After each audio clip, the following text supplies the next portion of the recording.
Hello everyone, welcome to Golden Jacket 21। तो friends, बहुत सारे क्वेश्चन सभी का यहाँ पे आप लोगों का जो जवाब है सबको मिल जाएगा। सबसे पहला क्वेश्चन आप लोगों का ये है कि अब जो है बीपीएससी में 1/3 नेगेटिव कर दिया गया है, आप सबको पता है, और आपके पास मात्र 30 दिन बचा हुआ है और आपके एग्ज़ाम में ये 4 ऑप्शन रहेगा। ये 3 बातों को थोड़ा सा ध्यान से सुनिएगा, बहुत सारे क्वेश्चन आ रहा था, सारे डाउट यहाँ पे इस वीडियो में क्लियर हो जाएगा। तो अभी आपको क्या करना चाहिए, देखिए मैं अपने बारे में बताऊँ तो मुझे 3 बार बीपीएससी का प्री मेंस और इंटरव्यू देने का अनुभव है, उसी आधार पे बता रहा हूँ। और मैंने आपको अपना मार्क्स भी और सर्टिफिकेट बीपीएससी का शेयर किया था। और आप सब ये भी जानते हैं कि अब जो बीपीएससी का पैटर्न जो जब से बदलाव हुआ है पैटर्न में, मतलब कि पैटर्न में कोई बदलाव नहीं है, पैटर्न सेम है, लेकिन क्वेश्चन का लेवल टफ किया गया है। तो अगर आपका तरीका, मैं फिर से रिपीट कर दे रहा हूँ, अगर आपका तरीका सही है, सही कंटेंट है, सही दिशा में आप पढ़ते हैं, तो भाई क्वेश्चन का लेवल कुछ भी हो आपका सिलेक्शन होगा, मतलब कि आपका प्री नहीं रुकेगा। जो लोग प्री में बार बार फेल हो रहे हैं, और मैं तो कह रहा हूँ इस बार और आपको अच्छा मौका है, मैं कह रहा हूँ कि ये अपॉर्चुनिटी बार बार नहीं मिलता है ना। तो इस बार जो है बीपीएससी ने 1/3 नेगेटिव मार्किंग तो कर दिया है, लेकिन आप सबको पता है कि ये जो 5वां ऑप्शन जो कि सबसे ज़्यादा कन्फ्यूजन करता था वो हटा दिया है।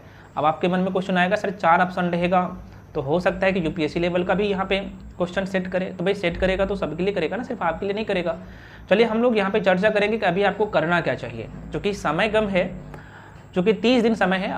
मैं कह रहा हूँ कि समय ये 30 दिन कम नहीं है, बहुत ठीक ठाक टाइम है ना। ये जो 30 डेज़ है ये कम समय नहीं है। अगर आप, मैं कह रहा हूँ आपने थोड़ा बहुत भी पढ़े हैं, तो मान लीजिए सपोज दैट कोई भी सेक्शन, मान लीजिए मैं यहाँ पे हिस्ट्री का ही पकड़ लेता हूँ, तो अगर आप हिस्ट्री को रिविज़न करने जाते हैं, अगर आपने पढ़े हैं एक बार सही से, तो मुझे लगता है कि मुश्किल से आप जो है 2.5 से 3 घंटा में हिस्ट्री का एक सेक्शन को बहुत अच्छे से कवर कर सकते हैं। एक सेक्शन कहने का मतलब हम लोग हिस्ट्री को जो है, इंडियन हिस्ट्री को, मतलब कि भारतीय इतिहास को 3 भागों में बांट के पढ़ते हैं, एंशिएंट, मेडिवल और मॉडर्न, है ना, आपको पता होगा ये सारी चीज़ें। चलिए हम लोग टू दी पॉइंट चर्चा करते हैं कि अभी आपको करना क्या चाहिए। और ये करने से पहले आपको ये हमेशा ध्यान में रखना है, बीपीएससी का अभी तक का पैटर्न रहा है। अभी हाल फिलहाल में आपको पता है कि टीचर वाला एग्जाम, मतलब कि 2 दिन पहले हुआ है, तो आपने वहाँ पे भी बीपीएससी का पैटर्न को देखा है और आपने फॉलो भी किया होगा, मुझे पता है, और आप सभी ने देखा होगा, तो भाई उसी को फॉलो भी करना है आगे भी।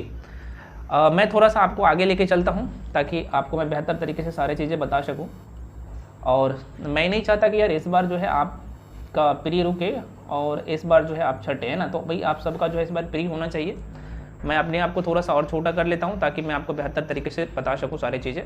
देखिएगा, आपके एग्ज़ाम में पता है अब इसका एग्ज़ाम का जो पैटर्न है, 150 क्वेश्चन रहने वाला है, 2 घंटा का आपको टाइम मिलेगा।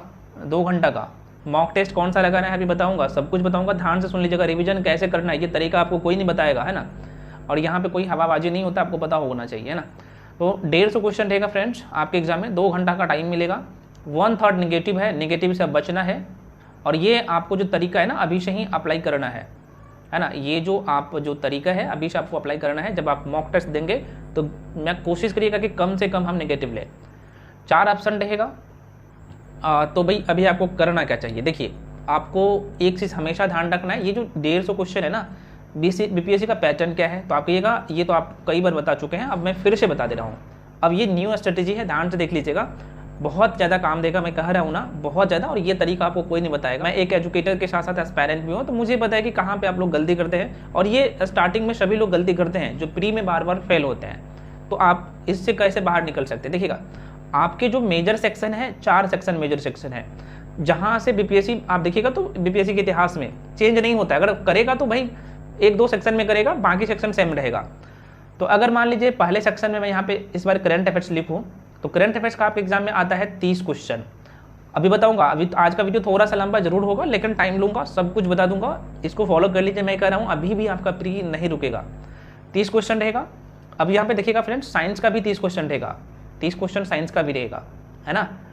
और उसके बाद स्पेशल बिहार का देखिएगा, स्पेशल बिहार की बात कीजिए, यहाँ पे मैं बिहार लिख देता हूँ, स्पेशल बिहार, यहाँ पे 25 क्वेश्चन रहेगा आपके एग्जाम में, रहना तय है। उसके बाद अगला जो सेक्शन यहाँ पे देखिएगा, तो अगला सेक्शन आपका हिस्ट्री, जो कि सबका नज़र यहीं पे रहता है हिस्ट्री का देखिएगा, तो लगभग 30 से 35 क्वेश्चन के आसपास में रहता है। मैं यहाँ पे 30 ही क्वेश्चन मानता हूँ।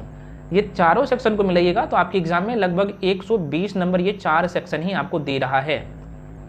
तो क्या आपको ये 4 सेक्शन के अलावा कुछ और नहीं पढ़ना है? पढ़ना है भैया, ध्यान रखना, क्योंकि आपको ज्योग्राफी की बात की जाए तो ज्योग्राफी भी नहीं छोड़ना है, पोल साइंस भी नहीं छोड़ना है, इकोनॉमिक्स भी नहीं छोड़ना है, और मैथ का जो 10 क्वेश्चन आना है इसे भी नहीं छोड़ना है। लेकिन आपको अभी इसमें महारत हासिल किसी भी सेक्शन में नहीं करना है।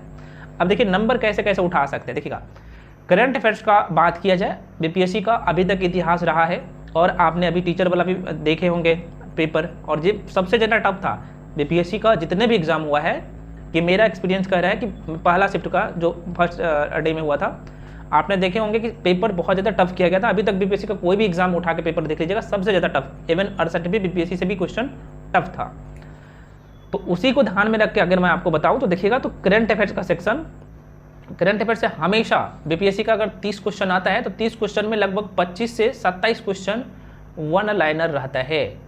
आप कहिएगा ठीक है, ये तो पता है वन लाइनर रहता है, भाई हमें करना क्या है बता दो। भाई बता दूंगा, सब कुछ बता रहा हूँ, अभी ध्यान से देखिएगा, जाहिर सी बात है। तो ये आप इसमें अच्छा स्कोर कर सकते हैं। अब ये पढ़ना कहाँ से है, ये सबसे बड़ा मेजर क्वेश्चन है, क्योंकि मैं आपको भी कह दूंगा कि आप वन लाइनर मैगजीन को फॉलो करिए, आपने फॉलो करना स्टार्ट कर दीजिएगा, और जाहिर सी बात है आपको क्या पढ़ना है क्या छोड़ना है ये सबसे मायने रखता है। क्योंकि अगर आप शुरू से न्यूज़पेपर को फॉलो नहीं किया है तो जाहिर सी बात है आपको ये आइडिया नहीं लगेगा कि कौन सा इसमें जो पॉइंट है या फिर कौन सा जो क्वेश्चन है ये न्यूज़ में रहा था। इसके लिए क्या करना है भी बताऊंगा, सारे तरीके बताऊंगा, है ना, आप पैसेंस रखिए ना। ये रहा, तो ये करंट अफेयर्स को तो बिल्कुल नहीं छोड़ना है। और अच्छा, कुछ लोग ये बोल रहे थे सर हम आपका करंट अफेयर्स के सीरीज, बाकी साइंस का सीरीज, हिस्ट्री का सीरीज में कैसे इनरोल हो सकते हैं। तो भाई आपको मैं बता दूं, अभी जो है बहुत कम फी में, मात्र 1099 रुपये में आपको ऑल सेक्शन का 110 नोट्स और वीडियो मिल रहा है। खासतौर पे करंट अफेयर्स के लिए बहुत सारे लोग पूछ रहे थे, साइंस के लिए पूछ रहे थे और हिस्ट्री के लिए पूछ रहे थे। यहाँ पे मैं बता दूँ आपको करना क्या है, तो ये इसका फी मात्र 1099 रुपये है।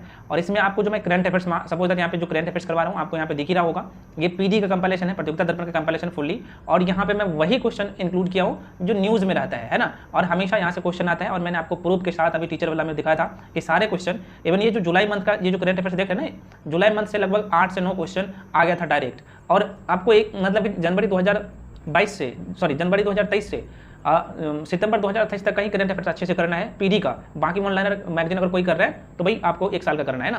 तो ये अगर आप मेरे साथ करते हैं तो भाई बहुत ज़्यादा फायदा मिलेगा। फायदा ये मिलेगा क्योंकि यहाँ पे मैं जैसे अंतर्राष्ट्रीय घटनाक्रम है, राष्ट्रीय घटनाक्रम है, खेल जगत है, पुरस्कार एवं सम्मान है, आर्थिक परिदृश्य एवं सूचकांक है, वैश्विक सूचकांक, यहाँ पे जितने भी सैन्य अभ्यास हुए हैं, चर्चित व्यक्ति है, यहाँ पे चर्चित पुस्तकें हैं, महत्वपूर्ण दिवस है, योजना स्कीम है ना, और जो यहाँ पे चर्चित व्यक्ति है, ये सब यहाँ पे सेक्शन बजा। और ये कोई ग्रंथ नहीं है। अब यहाँ पे मैं आपको दिखाऊँ देखिए 21 पेज में है, पूरे महीना का मात्र 21 पेज में, और यहाँ पे इजीली सरसरी निगाहों से, और यहाँ पे ऑलरेडी हाईलाइट किया हो जो महत्वपूर्ण है। जैसे मान लीजिए अंतर्राष्ट्रीय घटनाक्रम का जितने भी क्वेश्चन है तो यहाँ पे देख सकते हैं लिखा हुआ है रेड कलर से, और यहाँ पे जो क्वेश्चन है यहाँ पे देख सकते हैं ये सारी चीज़ें बहुत कुछ यहाँ पे बताया गया है, आप देख सकते हैं। तो यहाँ पे देखिएगा इसमें हार्डली 10 से 12 क्वेश्चन ही है किसका, अंतर्राष्ट्रीय घटनाक्रम का 1 महीने का। तो और यही महत्वपूर्ण है, क्वेश्चन यहीं से आना है ना, आ जाता है, आपको पता होगा। जैसे राष्ट्रीय घटनाक्रम का आप देख सकते हैं यहाँ पे मैं अलग कर दिया हूँ इसका सारे क्वेश्चन, क्योंकि आपके दिमाग में एक पैटर्न फिट हो जाता है कि ये क्वेश्चन कहाँ से आता है। और उसके बाद मैं कह रहा हूँ उसके बाद आप कोई भी वन लाइनर मैगजीन पढ़ते हैं तो आपके दिमाग में सब कुछ छप जाएगा, और आपको इसका वीडियो और पीडीएफ दो सब कुछ मिल जाता है। आप देख सकते हैं यहाँ पे इस तरीके से क्वेश्चन को डिजाइन किया गया है ना। जैसे खेल परिदृश्य की बात की जाए तो यहाँ पे एक जगह उसका सारे क्वेश्चन दिया गया है, और बहुत ही कायदे तरीके से और पूरी डिटेल में मैं यहाँ पे चर्चा करता हूँ। और पीडीएफ में भी देखिएगा तो जो महत्वपूर्ण की पॉइंट है सब यहाँ पे मेंशन किया गया है ना। तो आप देख सकते हैं ये सारी चीज़ें हैं। तो जो लोग इच्छुक हैं आ सकते हैं। वैसा ही अगर मैं हिस्ट्री को दिखाऊँ तो अगर हिस्ट्री का मैं दिखाऊं तो यहाँ पे देख सकते हैं पूरे फुल्ली जो है यहाँ पे डिजाइन किया गया पीडीएफ को। और मैं कह रहा हूँ ना ये कंटेंट आपको एक जगह नहीं मिलेगा, ये एक बुक का कंपाइलेशन नहीं है, आपको पता होगा एनसीईआरटी का फुल्ली कंपाइलेशन है, साथ में जो है यहाँ पे स्टैंडर्ड बुक है उसका कंपाइलेशन है। इतना फैक्ट तो आपको एक जगह नहीं मिलेगा। और आप मैं कह रहा हूँ ना इसे एकदम सरसरी निगाहों से रिवीजन कर सकते हैं ना, बहुत अच्छे तरीके से। आप देख सकते हैं की पॉइंट जितने भी हैं सबको हाईलाइट किया गया है जब आप रिवीजन करते हैं ना। और मैं कह रहा हूँ इस पीडीएफ को हार्डली आप 1 से 1.5 घंटे में एक सेक्शन का जो है यहाँ पे हिस्ट्री वाला सेक्शन को मैं कह रहा हूँ रिवीजन कर सकता है। सेम कंडीशन ऐसा ही बायोलॉजी में है, और स्पेशल बिहार में भी मैं आपको बता चुका हूँ, विद डायग्राम सब कुछ दिया गया है ना। तो जो लोग इच्छुक है आ सकते हैं। इसके लिए आपको करना क्या पड़ेगा, बहुत कम फी अभी रखा हूँ, और मैं चाहता हूँ कि इस बार मैक्सिमम लोगों का फ्री हो और मेंस दे वो लोग, है ना। तो आप इस नंबर पे 9341766130 इस नंबर पे जो है कॉल करके इन्फॉर्मेशन ले सकते हैं। पेमेंट आपको करना होता है यहाँ पे 7319924130 इस नंबर पर पेमेंट करना है, और उसका स्क्रीनशॉट करके ऊपर वाले नंबर पर भेज देना है। उसके बाद मैं आपको ऐड कर दूंगा, सारे क्लासेज पीडीएफ सब कुछ आपको दिख जाएगा। और मैं कह रहा हूँ ना, आप हिस्ट्री से डरते हैं या फिर करंट अफेयर से डरते हैं या फिर आप साइंस से डरते हैं या फिर स्पेशल बिहार से डरते हैं, डर मैं दूर कर दूंगा। इवन पॉलिटिकल साइंस भी इतने जीरो लेवल से पढ़ाया ना, हिस्ट्री का भी। और ध्यान दें सबसे बड़ी बात है, आपको एनसीईआरटी का एमसीक्यू भी मिल रहा है, और आपको थ्योरी भी मिल रहा है, थ्योरी का हैंडरिटन नोट्स और पीडीएफ सब कुछ एक जगह मिल रहा है। तो एनसीईआरटी अगला जो आप लोग का जो ये क्वेश्चन है मैं करंट अफेयर्स के लिए बता दिया, कोई मैगजीन पकड़िए द वन लाइनर वाला। और मैं ये नहीं कह रहा कि भाई बाकी मैगजीन आप नहीं फॉलो करो, मैं आपको यह भी बताया कि भाई आप करंट अफेयर्स के लिए अभी तक जो भी जैसे थ्योरी वाला मैगजीन फॉलो करते आए हैं, क्योंकि आप सबको पता है अभी जो बेस्ट माना जाता है खासतौर पर बिहार के एग्जाम के लिए, इवन यूपीएससी के लिए पीडी प्रतियोगिता दर्पण, क्योंकि इस पर विश्वास किया जा सकता है और इसका कंटेंट भी अच्छा होता है। और मैंने आपको इसका हमेशा रिव्यू भी देते रहता हूँ, इसका क्वेश्चन भी जाहिर सी बात आपके एग्जाम में डायरेक्ट आता है। इवन अभी टीचर वाला एग्जाम हुआ था, इवन 68वीं बीपीएससी का मैंने सारे क्वेश्चन दिखाया था कि भाई कैसे पीडी से आया था और आता भी है ना। और उसका मैं आपको हैंडरिटन नोट्स भी प्रोवाइड करवा रहा हूँ, जो लोग मेरे साथ जुड़ के पढ़ रहे हैं आपको पता होगा। और जो चीज़ न्यूज़ में रहता है वही चीज़ यहाँ पे मेंशन कर देता हूँ। तो ये है, तो आपको अगर यहाँ पे देखिए कुछ लोग यहाँ पे मुझे बोलेंगे कि मैं विजन का कर रहा हूँ, पहले से करते आया हूँ, तो हाँ करते आए हैं तो जाहिर सी बात आपने हाईलाइट किया होगा तो उसको करिए, लेकिन वन लाइनर मैगजीन पकड़ लीजिए, ठीक है। ये रहा करंट अफेयर्स के लिए मैं कह रहा हूँ ना, अभी भी आप जो है इसमें करंट अफेयर्स में लगभग 25+ स्कोर कर सकते हैं। बात रहा आप साइंस के लेके, देखो साइंस के लेके एक बात मैं आपको हमेशा कहता हूँ और फिर से अभी सुन लीजिए, ऑब्जेक्टिव आप क्या करिए 6ठी से लेके 10वीं तक जो है एनसीईआरटी से ऑब्जेक्टिव लगा लीजिए, बहुत कारगर साबित होगा। मैं कह रहा हूँ ना 30 क्वेश्चन में से अगर ऑब्जेक्टिव लगा लेते हैं, उसका सोल्यूशन अच्छे से कर लेते हैं ना, तो लगभग 20+ क्वेश्चन यार आप वैसे ही सही कर लेते हैं। और कोई भी आप एनसीईआरटी सार संग्रह का बुक को फॉलो कर लेते हैं तो आपका काम हो जाएगा, है ना। क्योंकि आपके पास अब उतना टाइम नहीं है कि आप बेसिक से पढ़ने जाइएगा, तो कम से कम ऑब्जेक्टिव तो करके जाइए ना, एनसीईआरटी का टॉपिक वाइज रहता है ना, तो ये काम कर सकते हैं, ठीक है। उसके बाद हाँ, लेकिन मैं आपको एक चीज़ और कहूँगा, आपको PYQ जरूर कर लेना है, चाहे साइंस के लिए हो चाहे आर्ट्स के लिए कोई सेक्शन हो, चाहे इसका भी बता दिया करंट अफेयर्स का। अब यहाँ पे स्पेशल बिहार के देखिए, स्पेशल बिहार में आपको बिहार का ज्योग्राफी को बहुत अच्छे से करना है, आपको बहुत अच्छे से देखना है। बिहार की हिस्ट्री की भी बात की जाए तो बिहार में हिस्ट्री में एंसेंट, मेडिवल और मॉडर्न तीनों सेक्शन को बहुत अच्छे से देखना है, क्योंकि यार यहाँ से नंबर लाना ना आसान है, बहुत आसान है। मैं कह रहा हूँ अगर बिहार की ज्योग्राफी पे आपके कमांड अच्छे से हो गया ना, तो बाकी सेक्शन में भी बिहार का ज्योग्राफी, मैं बोल रहा हूँ बिहार का ज्योग्राफी अगर अच्छे से कर लेते हैं और साथ में बिहार का हिस्ट्री अच्छे से कर लेते हैं, तो बाकी सेक्शन आप एलिमिनेट करके भी बहुत अच्छे से बना लेते हैं, मुझे पता है। और यहाँ पे स्कोर करना बहुत आसान है, तो ये तरीका आपको फॉलो करना है अभी भी।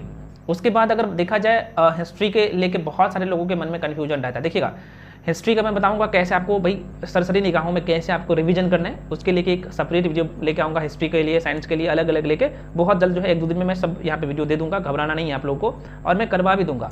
तो हिस्ट्री के लिए भाई साहब देखिएगा, हिस्ट्री को आपको हमेशा 3 कैटेगरी में बांट लेना है ना। तो क्या करिएगा, एक दिन में तीनों सेक्शन पे फोकस करना है, ये नहीं कोई बताएगा। कुछ लोग बताएगा कि भाई आप क्या करिए अल्टरनेट डे में करिए, मैं कहूँगा एक दिन में तीनों हिस्ट्री का तीनों सेक्शन पे करिए, ताकि भाई आपका रिवीजन हो सके अच्छे से। देखिए जब आप प्राचीन भारत का इतिहास पढ़ रहे हैं तो आपको क्या करना है, एक बार में 3 से 4 टॉपिक, 5 टॉपिक, मैं कह रहा हूँ कि 5 टॉपिक उठाइए एक बार में, यहाँ से फिर यहाँ से 5 टॉपिक उठाइए, और मॉडर्न हिस्ट्री को थोड़ा सा कम कर दीजिए, यहाँ पे 4 ही टॉपिक या फिर 3 टॉपिक उठाइए, एक साथ में करिए, एक साथ में यहाँ पे करिए, यहाँ पे करिए। यही तरीका है मैं कह रहा हूँ ना रिवीजन करने का, ठीक है। इस तरीके से रिवीजन करो हिस्ट्री में। अच्छा, हिस्ट्री के लिए कंटेंट क्या है, तो जो आपने पढ़े हैं अभी तक अब उसी को फॉलो करिए, इधर उधर मत झागिए। हाँ, अगर आप किसी कोचिंग में पढ़े हैं, अगर आपके पास कोई नोट्स है, वहाँ पे सारे कंटेंट अवेलेबल है, सब कुछ अवेलेबल है, तब उसको फॉलो करिए। इवन अगर नहीं है तो आपने जो बुक को फॉलो किया अभी तक, जाहिर सी बात आपने हाईलाइट किया होगा, हाईलाइट नहीं किया होगा तो जाहिर सी बात है वो टॉपिक आपके दिमाग में छपा होगा, तो आप जल्दी जल्दी में रिवीजन कर सकते हैं, ठीक है। तो ये एक तरीका हो गया हिस्ट्री के लिए। अब आपके मन में क्वेश्चन आएगा कि हम पॉलिटिकल साइंस का छोड़ दें, नहीं, पॉलिटिकल साइंस का बिल्कुल छोड़ के मत जाइएगा। पॉलिटिकल साइंस को बहुत अच्छे से कवर करना है, खासतौर पर जो है विधायिका, कार्यपालिका, न्यायपालिका, और आपको मैं बता दूं फंडामेंटल राइट, नीति निर्देशक तत्व, भारत का संवैधानिक विकास, ये सब जो चैप्टर है ना बहुत महत्वपूर्ण है ना, सिर्फ नागरिकता है ना। तो ये जो कुछ लगभग 7-8 चैप्टर है जो कि बहुत अच्छे से करके जाइएगा। ज्योग्राफी को भी नहीं छोड़ना है, ज्योग्राफी का भी देखिएगा तो 15 क्वेश्चन आता है, तो आप इंडियन ज्योग्राफी पर अच्छे से फोकस कर लीजिए। अगर सर इकोनॉमिक्स के लिए क्या करें भैया, इकोनॉमिक्स के लिए मैं कह रहा हूँ ध्यान से देखिएगा, ध्यान में रखिए, इकोनॉमिक्स के लिए आपको करना क्या है, आप कम से कम आप क्या करिए ऑब्जेक्टिव क्वेश्चन लगा के जाइए, क्योंकि अगर इकोनॉमिक्स अभी तक आपने नहीं पढ़े तो अभी भी टाइम है। आप क्या करिए करंट अफेयर से जोड़ के पढ़िए, खासतौर पे बजट को अच्छे से देख लीजिए, आर्थिक समीक्षा को अच्छे से देखिए, क्योंकि हमेशा क्वेश्चन आता है वन रिपोर्ट से देखिए। और जब ये चैप्टर पढ़ रहे हैं तो आपको क्या करना है, बिहार की जनगणना, भारत की जनगणना, बिहार की वन रिपोर्ट, भारत की वन रिपोर्ट, आर्थिक समीक्षा, बजट, ये सब जो है ना आपको बिहार और सेंट्रल गवर्नमेंट का दोनों साथ में करते जाना है। और जो पंचवर्षीय योजना है ना, मैं रिपीट कर रहा हूँ, इसे बहुत अच्छे से देखना है यार, हमेशा यहाँ से क्वेश्चन आता है, घुमा फिरा के यहीं से क्वेश्चन पूछे भी जाते हैं, तो ये सबको थोड़ा सा देख लेना है। और ऑब्जेक्टिव लगा के जाइएगा, एनसीईआरटी का ज़्यादा क्वेश्चन नहीं होता है, लगभग 300 से 350 के आसपास में क्वेश्चन रहता है, आपको पता ही होगा, और ऐसे आराम से लगा सकते हैं। तो ये करके जाना और PYQ जरूर करके जाइएगा। यही तरीका होता है और कम समय है अब आपके पास, तो मैं फिर से कह रहा हूँ ग्रंथ पढ़ने मत बैठिएगा। इन्फॉर्मेशन था, बहुत सारे क्वेश्चन था कि हम अभी कम समय है क्या करें, तो घबराना नहीं है। हाँ, मॉक टेस्ट जो है यहाँ पे मैं बता दूँ, अब जो है एक मॉक टेस्ट आपको डेली लगाना चाहिए और इसका विथ एनालिसिस आपको डेली करना चाहिए, एनालिसिस करना जरूरी है।